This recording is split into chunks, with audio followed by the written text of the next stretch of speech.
Boom. Come Monday, it'll be all right. They need to realize, hey, we can win a Super Bowl if we get together and on the same page. Not just the same page, but in the same sentence or paragraph. Monday,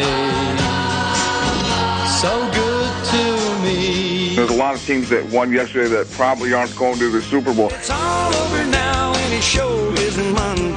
If he can run and then pass, that's when you could get into a problem. It's just another manic Monday.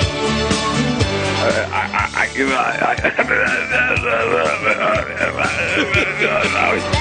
not Monday.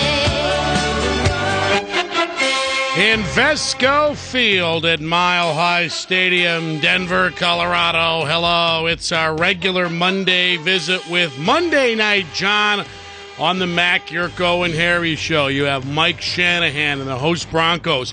They dodged a bullet last week. They won, even though they tried as hard as they could to piss it away against the San Diego Chargers. Meanwhile, you've got a Chiefs team that is high-powered. It should be a good old-fashioned shootout tonight. Is that the way you see it Monday night, John? I see it in a lot of ways. And I think that one way that I see it is, I think the Chiefs, these guys can play a little bit of defense now. So you got offense and defense, and then if you add in special teams, you see yesterday special teams played a big role in a lot of games. If you put those three things together, boom!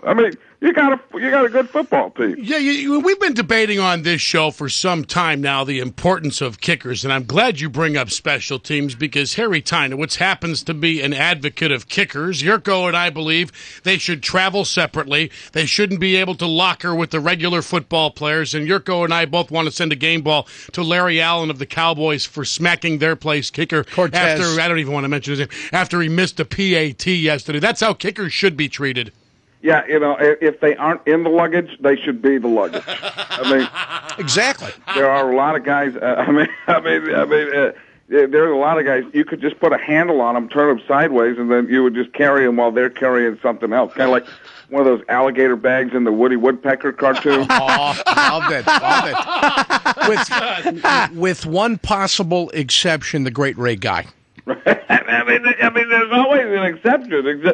Just think of I before E, except after C. I don't know what that has to do with it, but it is an exception. It certainly is. Hey, if you could put these two guys in the squared circle, Dick Vermeil and Shanahan, who do you think would come out standing up on top? Because both of these coaches are exceptional. Yeah, I think they're good coaches. I think that what Vermeil would probably do is shed a couple tears, and it's like a oil slick. You ever play Spy Hunter or something like that? Video game where you put out oil slick. So Vermeil might cry a little bit. Boom, the Shanahan slips out. Then he comes out as the winner right there. Kind of like Mr. Fuji and the Magic Dust.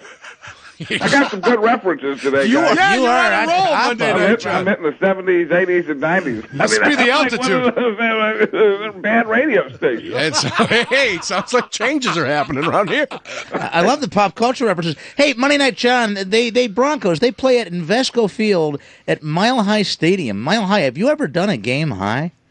No, I have not, but some people think that Pat might have. That was, when I say Pat, it's not the Pat you're thinking of. I'm talking about Pat, the I'm not sure if it's a guy or a girl from Saturday Night Live, and that's another Pat. 80s reference. You're on a roll. Like Dick Clark on a Saturday night sometime in the 1980s. The New Year rolls around. I had to figure out why it would be a Saturday night that the New Year would roll around, but then I realized every once in a while it is. I am lost. Maybe I'm high right now. Monday Night John. Hold on, let me check out this Dubia Brothers thing. Okay. Boy, the Bears really, really took it on the chin from the Bengals yesterday. I don't think I can ever listen to any Bengals music again. Yeah.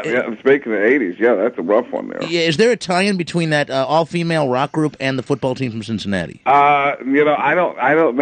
I mean, anyone that I would try and tie in would get me killed in Chicago if I ever came there. So I'm not going to say anything that would be like that. So I think that I think that maybe there is, but it's not going to come out on this program today. Monday Night John with us every Monday, 5 o'clock with Mac, Jurko, and Harry on ESPN 1000. We have to leave you early tonight. Our apologies. Nothing we can do about it. White Sox and Tigers, 6:05 from Comerica Park. John Garland to do the pitching for the White Sox. Jason Johnson will get the ball for the Tigers. Brian Doggan pregame show at 5:30. You know, as if last week wasn't enough, you had Romy on a phone in a different press box. It's our understanding today that Al Pacino is going to be your guest, and you've got a chance to give the phone to him so we can talk to him right now. Is that right, John? Yeah, I can get him. Want me to wake him up? Please, I love Al Taking a nap Pacino. here. Big Al, fan. wake up. Mac, Jurko, and Harry. What are you talking about? Guys. Al, wake up, man. Guys. Al. How are you? Hey, we're terrific. You know, I was just wondering, Carlito's Way was such a wonderful movie. Does it bother you, or does it honor you that they're now doing the prequel to Carlito's Way? Well, it's no Dumb and Dumber when Harry met whatever his name. That would have been great, huh? That would have been. What am I talking about? I'm not sure, but when Harry Met Lloyd was not a good movie. That was a joke. It slipped over everybody's head. Yeah, I mean, I didn't get it either. Neither did I. I said it. I'm hoping for a lot more. Whatever happened to you after Son of a Woman? After Son of a Woman, you won an Academy Award, and you started yelling on every single role you have. Because I'm angry. I'm mad, guys. I don't know why, but I am angry. And that anger was expressed so well opposite Robert De Niro in Michael Mann-directed Heat. That was terrific. Your life was going nowhere. You were on your soon-to-be your third ex-wife. You were just so angry. You sold it, too. You sold your anger on the world. And I bought it, man. I loved it. It's unbelievable how many different cops I can play in the same year. So many different nuances. In the movie Cruising, you played a cop that goes undercover in a homosexual world, and you had to have a gay relationship. Was that a problem for you? Not at all. I love every second. Research. You have a new That's part of any role. You have a new movie coming out with Matthew McConaughey, Two for the Money. He's hot. I don't get the hook. I've seen the trailer 6 or 7 times. I can't figure out, are you guys running a tip service? Are you a bookie? Are you an addicted gambler? Which of these? We're all of them. Why not, right? McConaughey. Cute and a button. Yeah. Heavy on the butt, light on the Hooga. Yeah. Ooga chaka. I'm still stuck. That was Freudian, guys. Yeah, we got it. I lost the T on accident, but it's back. I'm still stuck on that movie I did a while ago. Now, who's the female lead in that movie? Who cares? It's got Matthew You're walking McConaughey. right into this stuff, guys. I thought Ellen Barkin was one of your hottest co-stars in that, what was that called? Sea of Love. Sea of Sea Love. of Love. Yeah. I love Sea of Love. Guess what? Not enough gay stuff, though. That's what he was missing. In Dog Day Afternoon. Work on Ernie. In Dog Day Afternoon, was there a gay relationship in He there? had a man as Dog. he had a man as a wife. Leon. No wonder Push you the love letters around. I'm sure that gay comes up in there somewhere. Do Gay Afternoon. Hey, we argue all the time on this show about the top 10 living American actors, Al. You're obviously on that list. I love Dustin Hoffman, but Max says Dustin Hoffman hasn't done anything in the last 20 years. He doesn't count. Is he on your list, Al? He's way up there, considering I get confused with him everywhere I go. Dustin Hey, Hoffman. hey, Al, you were great in Rain Man. I wasn't in Rain Man. I was in Sea of Love. I was in that gay movie with Matthew McConaughey. I am not Rain Man. Definitely Wapner. Doesn't work. Definitely Wapner.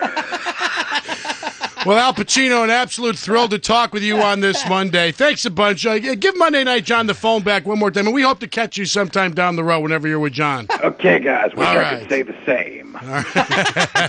Hey, I don't talk about being up there in the clouds. I mean, I think Al Pacino was. I think he was hitting the Woody Harrelson. Man, that stuff's unbelievable.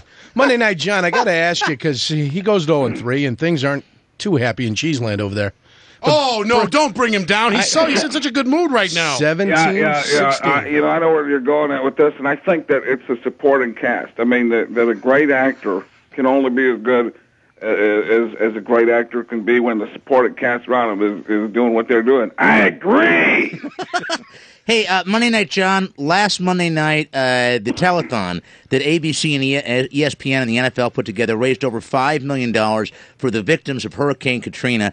But I want to know, I mean, you could call up and you could talk to like Hall of Famers like John Elway and Bart Starr, but they also had Tony Danza on the panel. Wouldn't you be pissed off if you called up and talked to an NFL great and you got Tony Danza? That's who I tried to get a hold of. I mean, that guy was the boss, and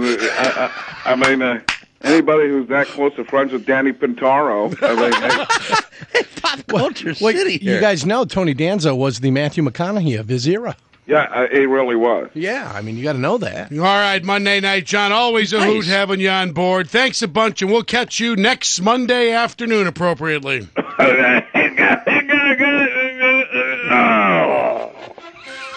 Monday Night John at Invesco Field at Mile High. And Al Pacino, press box level this afternoon. A treat to talk to Al Pacino.